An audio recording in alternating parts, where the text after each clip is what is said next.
नमस्कार बच्चों, आज मैं पूनम भारद्वाज आपके समक्ष प्रस्तुत हूँ लेकर कक्षा 9वीं के लिए साखियाँ व शब्द, जिसके रचयिता हैं संत कबीरदास जी। पिछली वीडियो में आपने साखियाँ और शब्द की व्याख्या समझी और आज की इस वीडियो में मैं करवाने जा रही हूँ इसी कविता के प्रश्नोत्तर। तो पहला प्रश्न है, मानसरोवर से कवि का क्या आशय है।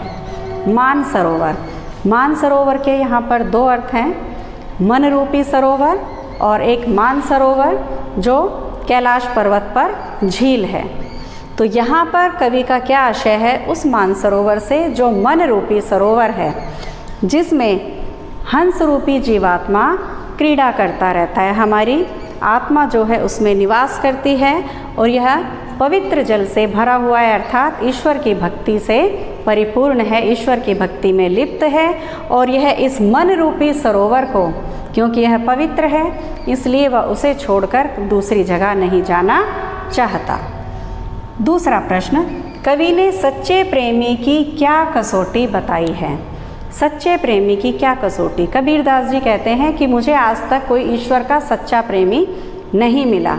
अगर मुझे कोई सच्चा प्रेमी मिल जाता है ईश्वर का, तो जो मेरी सारी विषय वासनाएं हैं, जो मेरी बुराइयां हैं, वो सभी अच्छाइयों में बदल जाएंगी और जो मेरे मन की जितनी भी संकीर्णताएं हैं वो सब दूर हो जाएंगी।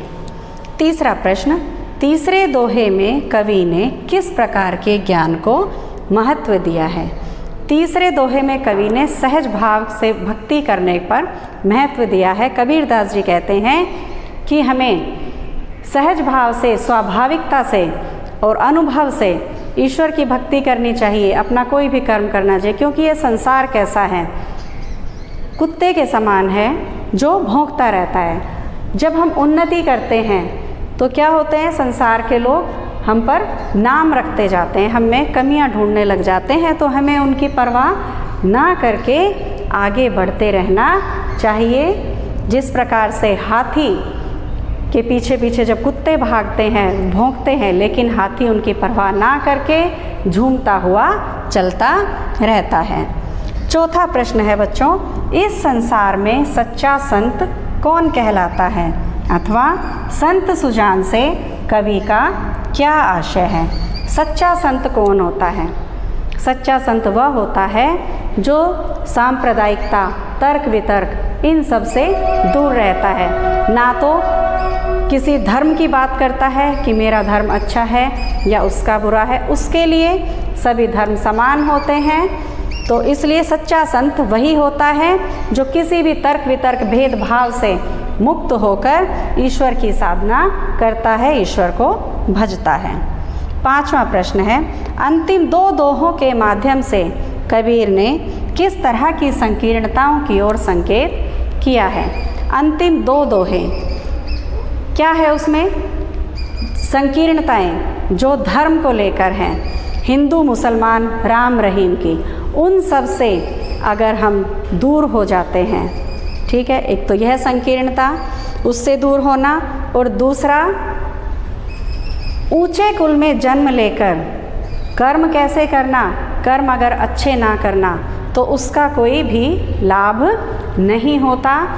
तो हमें ना तो किसी भी धर्म के बीच में आपस में भेदभाव करना चाहिए और ना ही ऊंचे कुल में जन्म लेने से कोई महान हो जाता है, ऐसा भी कुछ संसार में नहीं होता। क्योंकि यहाँ पर क्या महान होंगे, कर्म महान होंगे, कर्मों को श्रेष्ठ बताया। अब छठा प्रश्न है, किसी भी व्यक्ति की पहचान उसके कुल से होती है या उसके कर्मों से। तर्क सहित उत्तर दीजिए।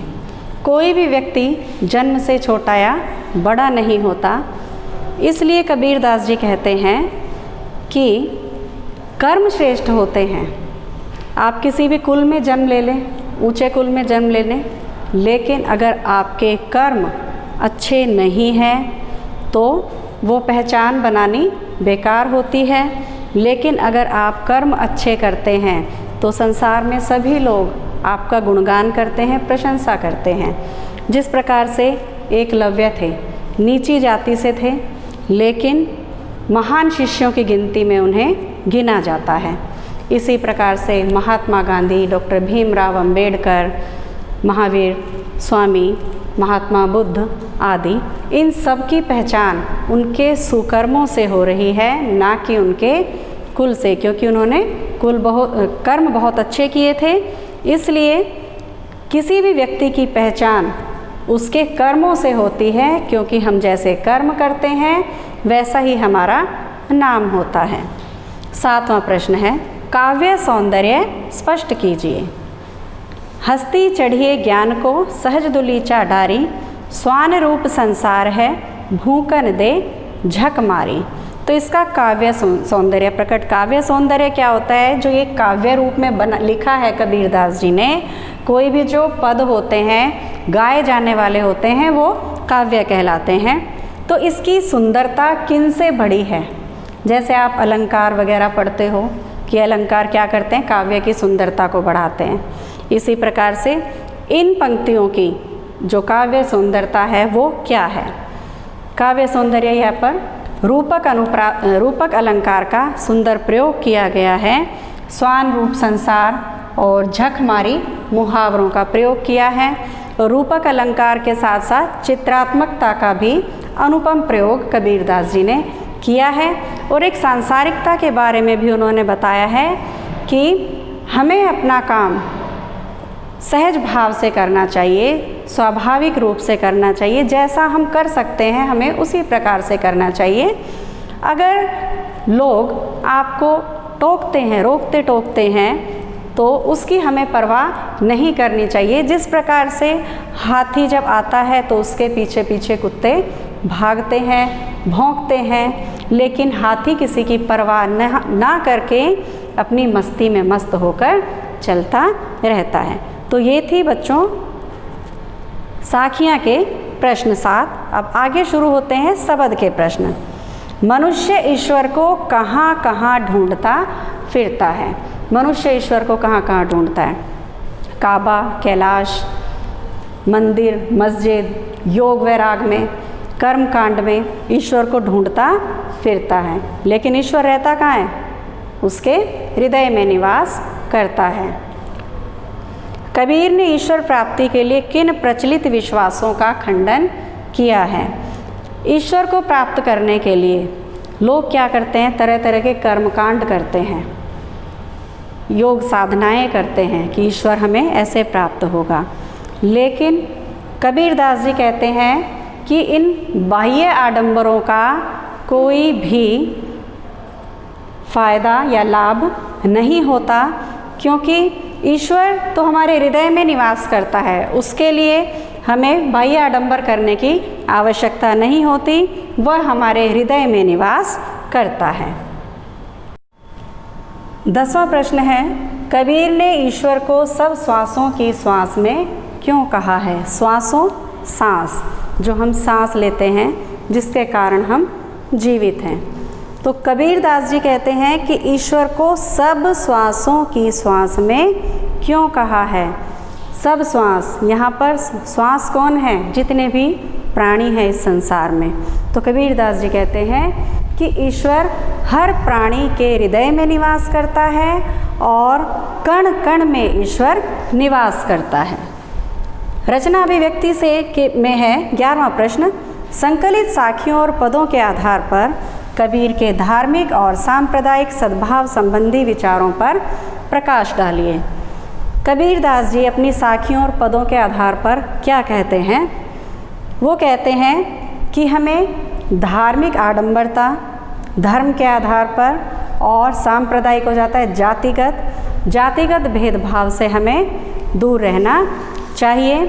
हमें धर्मों को लेकर आपस में झगड़ना नहीं चाहिए, हिंदू मुसलमानों को झगड़े नहीं करने चाहिए, सबको ईश्वर की साधना करनी चाहिए, सच्चे मन से ईश्वर की साधना करनी चाहिए। इस तरह का भेदभाव नहीं करना चाहिए कि मेरा राम बड़ा है या मेरा रहीम बड़ा है, मेरा कौन सा तीर्थ स्थल बड़ा है, तुम्हारा तीर्थ स्थल छोटा है। इस प्रकार की बातों से क्या होता है? समाज में भेदभाव पनपते हैं। अब कबीरदास जी कहते भी हैं, हिंदू मुआ राम कही मुसलमान खुदाई, कहे कबीर सो जीवता जो दुहू के निकट न आई।